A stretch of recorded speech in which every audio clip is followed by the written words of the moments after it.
Moved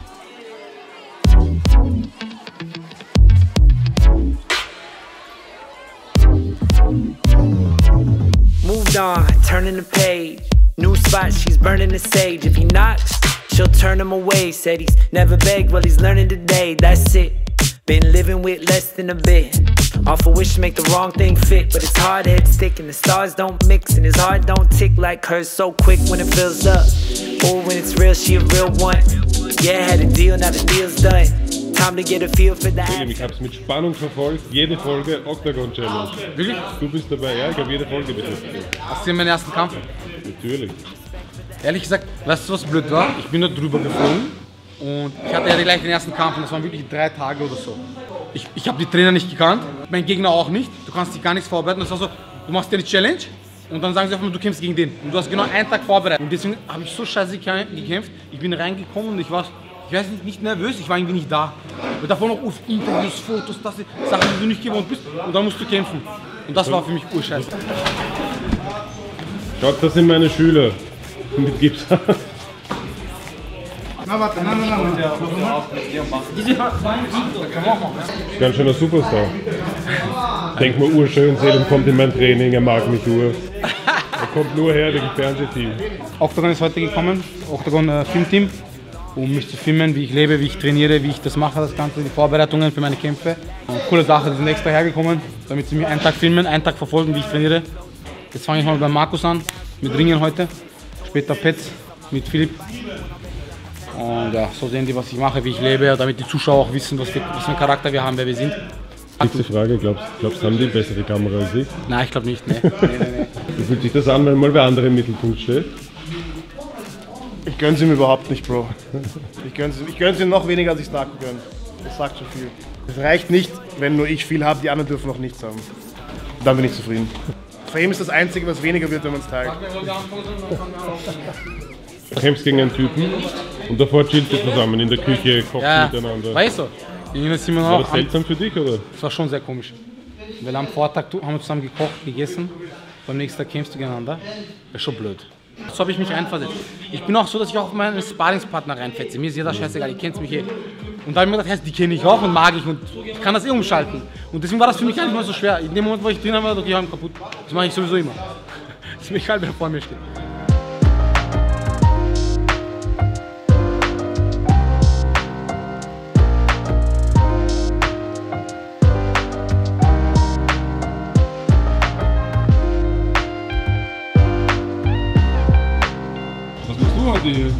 Ich bin nur am Zuschauen. Ich werde jetzt einen Proteinriegel mir reinhauen und den Dominik beim Sparring zuschauen. Zuschauen ist nämlich viel angenehmer als selber trainieren. Was geht ab, Monkey Gang? Was passiert heute? Was ist heute für ein Tag? Freitag. Gehirnzellenverbrenntag. Sparring im Basic für mich die letzte Einheit in Österreich. Dann geht es 2 Wochen ab nach Dubai Trainingscamp. Ja, gehen wir nochmal Gas. Gameplan ein bisschen durchgehen, Sachen umsetzen von den letzten Wochen. Mit gut heute. Mit gut. Woche war schon hart, aber einmal geht noch. Oder Michi, was sagst du? Gameplan, Shameplan. Gameplan, Shameplan. Sagt der eins, ich habe noch nie gewonnen mit einem Gameplan. Das ist so.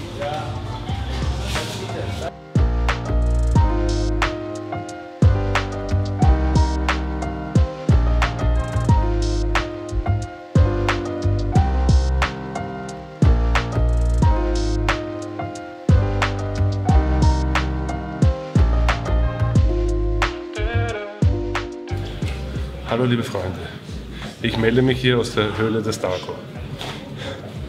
Für jeden, der sich fragt, wie sich das anfühlt nach, weiß ich nicht, 3-4 Jahren Trainingspause, das fühlt sich nicht gut an. Ja, man dringend freiwillig heute, das ist schon ein anstrengender. Das ist schon scheiß Sport, gell?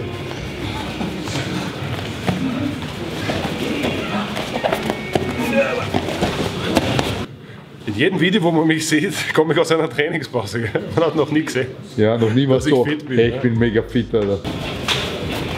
Ich bin zu spät gekommen, dachte ich muss, wie heißt das, Strafe machen. Aber der Trainer ist auch zu spät gekommen. Das sind wir checken. War gar nicht zu spät, Alter. Okay, 2-3 Monate dann. Damals, als du fit warst, haben wir noch nicht gefilmt. Stimmt, damals wo ich fit war, haben wir noch nicht gefilmt. Let's go, Schala, let's go! Bring Markus runter, kriegst einen Cola. Wow. Aber auf jeden Fall, egal ob man Zeit hat oder nicht, ich bin selber selbstständig Papa geworden, versuche so ein bisschen YouTube zu machen. Aber wenn man dann trotzdem mal 1-2 Stunden Zeit hat, nutzt man es aus, geht ins Training, stirbt ein bisschen. Aber das gehört dazu. Und ich glaube, wenn man lange den Sport macht, dann kann man nie ganz aufhören damit. Auch wenn man alt und schwach ist.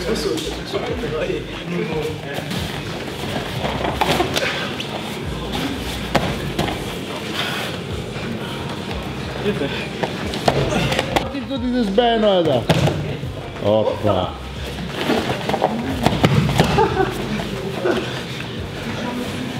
Wenn ich das rausschneide, verarschst du mich, gell? Ja. Schneid das rein. Das muss drin bleiben. Ich muss es schneiden. Das ist drin. Bist du jetzt offiziell mein Padawan oder?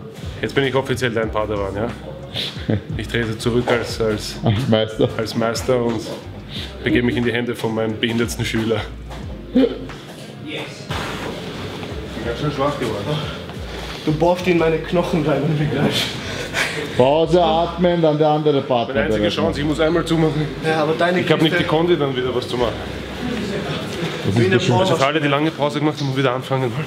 Beschwer dich jetzt nicht, okay? Lass das, okay? Beschwer dich jetzt nicht. Hat 20 Kilo weniger als ich, bin trotzdem am Arsch. Was wiegst du? Darf man das sagen? Darf man das sagen? Das geht.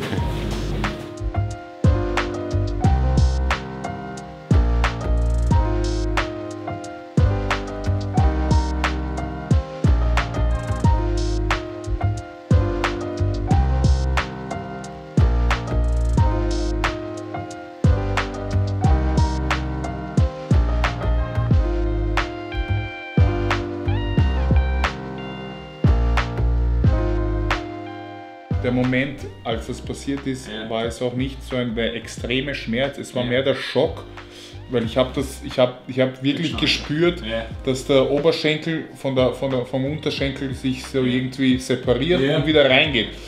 Und das war eigentlich mehr der Schock als der Schmerz.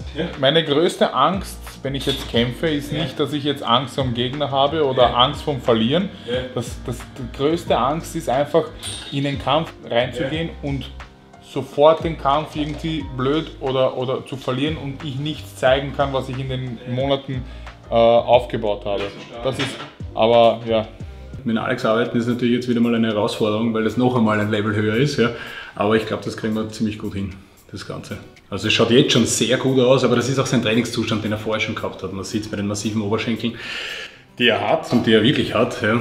Und das ist natürlich, je besser er vorher schon im Training war, desto besser ist die Reha nachher. Ja. Bremsen muss man den Alex. Ja. Ja.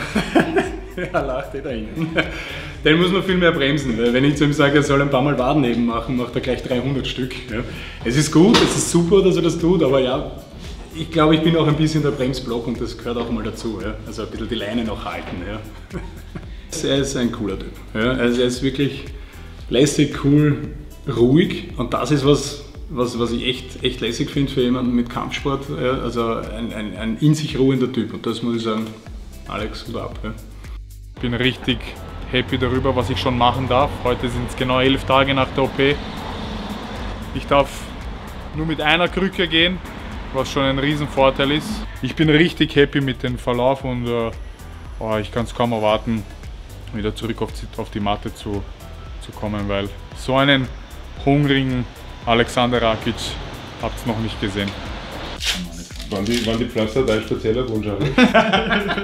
Auch, ja. Also beide. Ja, genau, wir haben uns beide da. Das ist das Beste. Ich habe gegen den Ex-Champion gekämpft und ich weiß, dass ich das Zeug dazu habe, Weltmeister zu werden. Und ich werde Weltmeister und ich werde es euch allen zeigen. Allen. Weil ich spüre es einfach. Und das ist halt vielleicht, hat Kurt mir ein Signal gegeben und hat gesagt, vielleicht jetzt noch nicht, erst später, vielleicht bist du jetzt noch nicht bereit dazu. Ich bin richtig motiviert, ich bin richtig hungrig und vielleicht ein anderer würde den Kopf runterhängen lassen, zu Hause sitzen, weinen und über die Karriere nachdenken, aber bei mir ist das nicht der Fall. Ich komme zurück stärker denn je.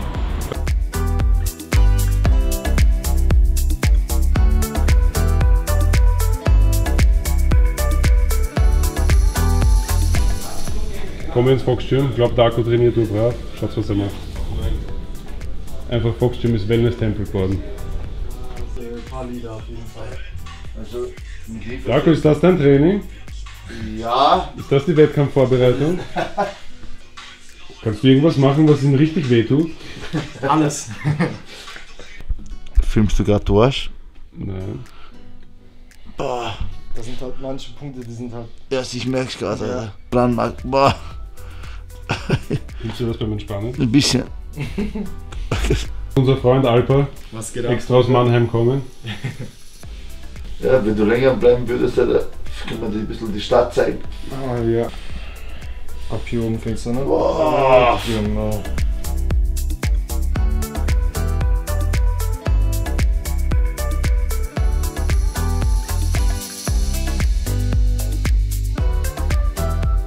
Selim, die Videoaufnahmen haben anstrengender ausgeschaut als das Training. Bruder, ich schwöre, ich hab Vollgas gegeben. Ich hab da um mein Leben Superstar Hollywood-Scheiße gemacht. Superstar Hollywood-Scheiße. Bist du nervös? Schon ein bisschen, jetzt ist schon zu viel Licht. Obwohl, ich bin schon trainiert in dem. Aber du schaust sehr gut aus hier. Wirklich? Ja. Thank you. You look good, this is very Absolutely, yeah, you are wonderful. Ich bin Selim Topuz, auch unter dem Namen Selim Lee Topuz bekannt. Mich hat es immer interessiert, wie so Krieger, egal ob die Spartaner, Samurai, wie sie das leben konnten. Die haben einfach nichts gemacht, nur das Kämpfen 24 Stunden. Und ich habe mir gedacht, was geht denen im Kopf ab, dass sie das alles wegschmeißen, nur dass sie Kämpfer sind. Und in einem Satz sagt er, du wirst meine Wörter nie verstehen, wenn du es nicht selber lebst.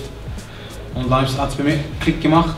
Ich war 22 zu dieser Zeit und habe dann gesagt, okay, ich mache jetzt Vollgas Kampfsport, habe dann damit angefangen und ich habe mich gleich verliebt. Und jeder, der mich kennt, hier auch in der Stadt, weiß, ich lebe nur das. Ich kann nichts anderes, ich habe keine Ahnung vom Leben, aber ich kann kämpfen.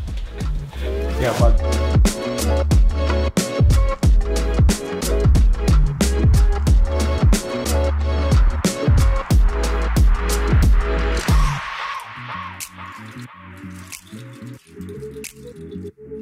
Ich muss dir ehrlich sagen, in letzter Zeit, ich bin ein bisschen stolz auf dich manchmal. Wirklich. Weil ich einfach Jeden so. Tag rufe ich dich an um 10:30, du bist im Gym und läufst, Ja. was ist los? Einfach der Alltag, ich bleib halt nicht stehen, Alter. Weißt du, Kinder, dies, das, hinher, dann unterrichten und dann bist du einfach am Arsch, Alter. Und dann ist schon 10 Uhr und dann musst du halt laufen. Fürs Gewicht und Cardio. Ich habe gehört, du hast viel Trash-Talk gemacht bei deinem Kampf. Total. Wann kommt das online? Weiß ich nicht, wann Super Liquid Fighting das veröffentlichen. Na, Respekt muss sein. Auch wenn du Trash Talk machst, da gibt es auch irgendwo eine Grenze. Die Grenze ist, wenn man übers Essen spricht, oder? Genau.